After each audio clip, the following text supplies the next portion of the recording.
সবাইকে শুভ সোমবার। আজকের এই সোমবার দিনটা খুব শুভ। আজকের বাবা ভোলানাথের দিন, মানে আজকের সবাই কিন্তু বাবার মাথায় জল ঢালে। আমি তো ঢালি, কারা কারা আরও ঢালো আমাকে জানিয়ে দিও।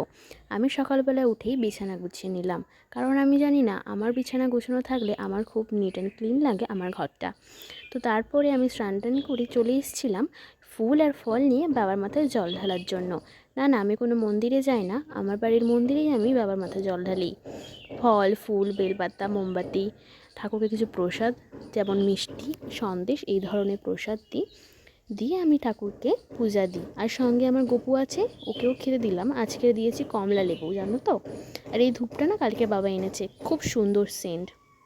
তো আমি পুজোটা কমপ্লিট করে দিয়ে খেতে গেছিলাম। আজকের ছিল আমাদের নিরামিষ রান্না, যেমন রুটি, তারপরে তরকারি, পায়েস। দেন খাওয়া কমপ্লিট করে রোদ পুয়েছিলাম। আজকের মতন বাই, টেক কেয়ার।